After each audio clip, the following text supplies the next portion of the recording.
on se retrouve pour cette nouvelle vidéo pour vous expliquer maintenant tous ces éléments pousser, tirer, suis-moi, voilà, tous ces éléments dessinés, ligne, arc, vous expliquer dans cette nouvelle vidéo.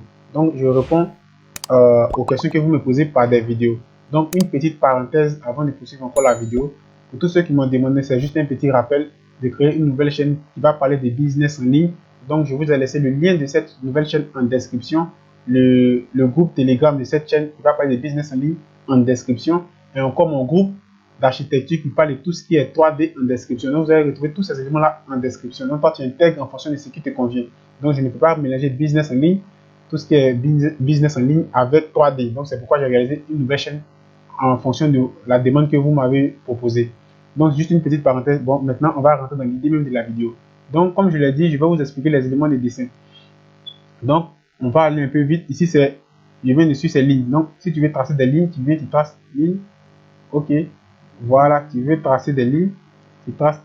Ok, tu as tracé des lignes. Ces lignes peuvent te permettre, par exemple, de réaliser ta construction 3D. Ici, c'est, on va venir ici, on dit main levée. Main levée, c'est très intéressant parce que ça peut vous aider à réaliser des routes. Voilà, quelque chose comme ça. Ça peut vous aider vraiment à réaliser des routes. Lorsque vous voulez faire un rendu, placer des arbres et autres, on considère que là, c'est la route. Voilà. Ici, c'est rectangle pour vous permettre de réaliser un rectangle. Voilà. Ici, c'est rectangle orienté. Bon, ici, je vais parler de ça dans d'autres vidéos. Ici, c'est cercle. Vous voulez réaliser un cercle. Ici, c'est l'arc de cercle. Bon, je pense que c'est cercle, pas arc de cercle, excusez-moi. Le polygone, au moins, pour réaliser un polygone. Voilà. Ici, c'est l'arc. L'arc, c'est vraiment très intéressant. Ça va vous faciliter, du moins, vous va créer des figures. Parce que vous voulez réaliser vraiment, dessiner quelque chose de vraiment joli sur votre construction, ça va vraiment vous aider. Ça, cela fera l'objet d'une autre vidéo. Ici, on a arc par 2 points. C'est la même chose. Bon, c'est pas grave, je vais vous réaliser quelque chose parce que je sais que vous voulez quand même voir. Donc, je vais prendre ça par exemple. L'outil pousser tirer. Je vais prendre l'outil pousser tirer. Je prends par exemple l'outil pousser tirer. Si je réalise quelque chose de quelconque, par exemple, je le décale de 20. Voilà. Donc automatiquement, si tu veux réaliser par exemple une porte, c'est un exemple, je ne voulais pas trop prendre de temps dessus, mais au moins, si je vous explique, c'est pas mauvais. Donc je vais prendre l'outil décaler. Non, excusez-moi, pousser tirer du moins. Et je vais pousser l'élément, par exemple, jusqu'ici. Et je laisse. Donc vous allez voir l'utilité de l'arc. C'est tout juste là.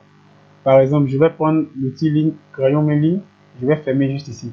Et je vais réaliser une très belle figure en arc de cercle qui va donner une très belle image. Je considère que ça, c'est une porte. Donc, je vais vous montrer une technique. Par exemple, je vais prendre le milieu. Je vais prendre l'arc. Vous voyez, par exemple, je vais ici.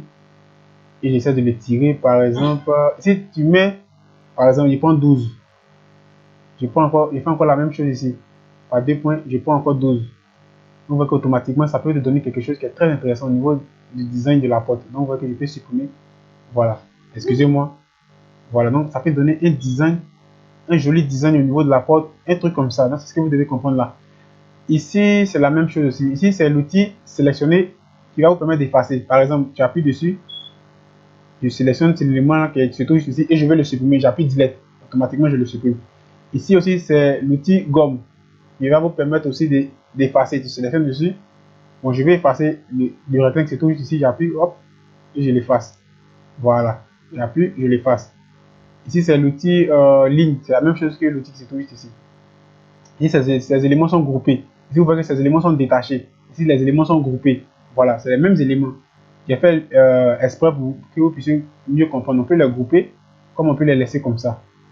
Ici, c'est l'outil pousser tirer qui va vraiment vous aider à réaliser vraiment beaucoup de choses. Parce que vous voulez réaliser vos murs, vraiment beaucoup de choses. Donc, je vais prendre l'outil rectangle. On considère que là, on veut réaliser des murs, par exemple, de 20. Donc, ici, c'est l'outil décalage. Donc, je vais venir sur l'outil décalage avant de partir sur l'outil pousser tirer. Donc, j'appuie décalage. Ici, je vais le décaler, par exemple, de 15. Parce que j'ai choisi des murs de 15. Tu sélectionnes. Excusez-moi. Tu décales, par exemple, tu tapes sur ton clavier 15. Hop, vous voyez que automatiquement, je vais décaler mes murs de 15. Donc maintenant, on va revenir maintenant à l'outil pousser tirer. Tu vas venir sur l'outil pousser tirer, tu vas sélectionner maintenant cette partie-là. Tu veux par exemple que tes murs doivent réaliser une hauteur de par exemple de 3 mètres, 2 mètres 80. Tu appuies et tu tapes 2 mètres 80 par exemple. Voilà. vous voyez qu'automatiquement, j'ai réalisé une hauteur de 2,80 m ici. Donc voilà la puissance de l'outil pousser tirer. Voilà, il va vous permettre de faire vraiment tous ces éléments-là. Donc ici, c'est l'outil déplacer, comme dans AutoCAD. Voilà, tu sélectionnes. Par exemple, je prends sélectionner, je sélectionne et je vais déplacer tous ces éléments. J'appuie maintenant sur déplacer et je le déplace. Voilà, c'est très simple. Voilà, ici c'est l'outil pivoter. Donc tu appuies, je vais faire pivoter, c'est l'élément qui est ici. Je prends, quand il est bleu, c'est-à-dire c'est vers le bas. Donc j'appuie, tu fais premier clic, deuxième clic et tu fais pivoter ton élément. Voilà, ici vous voyez que le cercle est bleu. Ça peut arriver que le cercle est vert. J'appuie ici et vous voyez comment je le fais pivoter dans l'autre sens.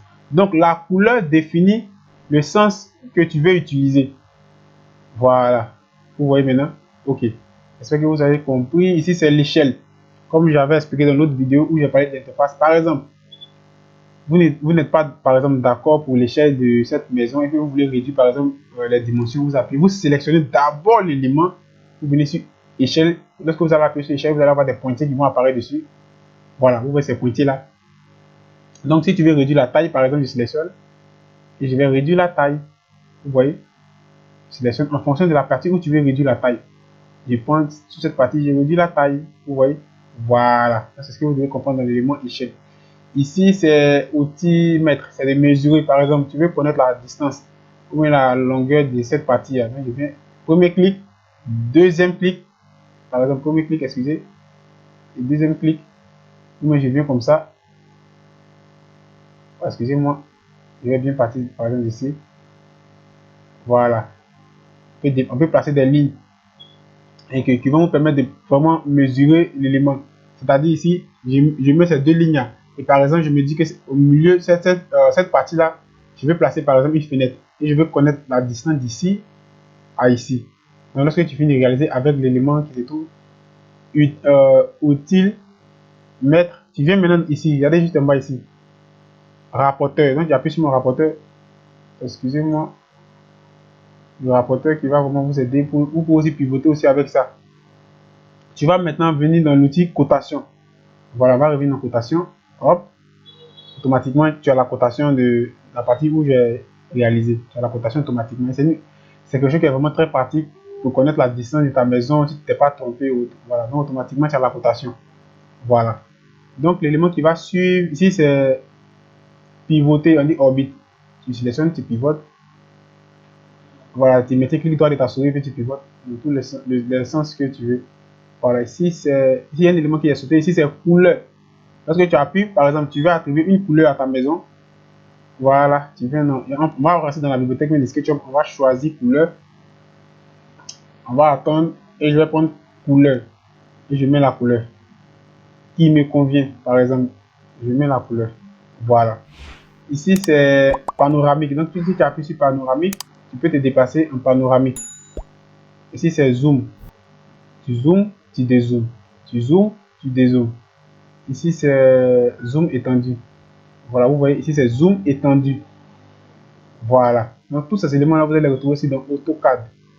Donc, vous voyez que tous ces éléments qui sont juste ici, c'est les mêmes éléments qui sont juste en bas ici. Voilà, c'est les mêmes éléments. Ici, vous avez ombre. Vous voyez que la petite maison que je viens de regarder ici, on a du moins l'ombre. Donc, si tu décoches, l'ombre va disparaître automatiquement. Hop, vous voyez que ça a disparu. Mais généralement, il vous conseille de l'activer parce qu'il est très bon lorsque vous réalisez vos rendus pour avoir une image très bien, surtout quand vous réalisez des rendus intérieurs pour faire tout ce que le soleil, tout ce qui est lumière, ça va vraiment vous aider. Donc quand je vais l'activer, automatiquement il va activer. Il va s'activer du moins. Quel élément que je n'ai pas encore expliqué ici? Ici, on a l'œil. Il va vous faciliter de vous déplacer. C'est-à-dire lorsque vous êtes à l'intérieur de votre maison et que vous voulez vous déplacer, là, il va vous permettre de vous déplacer un peu plus facilement. Mais ça, je vais vous l'expliquer. Ça sera encore plus mieux dans d'autres vidéos. Voilà, donc, c'est tout ça que vous devez comprendre dans cette première partie. Mais je vais vous expliquer la dernière partie. Ici, c'est direction. C'est-à-dire annuler, rétablir. Annuler, rétablir. Ici, c'est, je pense, les vues. Vue de dessus, vue de droite. Par exemple, je vais appuyer sur la vue ISO. Vous voyez ce que la vue ISO représente. Donc, maintenant, je vais appuyer sur la vue de dessus. Vous voyez qu'on est en haut. Je vais appuyer par exemple sur la vue de face. automatiquement la face. Donc c'est ça, vous devez comprendre. Toute cette partie se trouve juste ici. Donc on va s'arrêter là pour aujourd'hui. Si tu es intéressé par tout ce que je fais, prends 5 secondes, abonne-toi, active la cloche pour ne pas rater la prochaine vidéo. Sur ce, je vais vous dire à la prochaine. Ciao.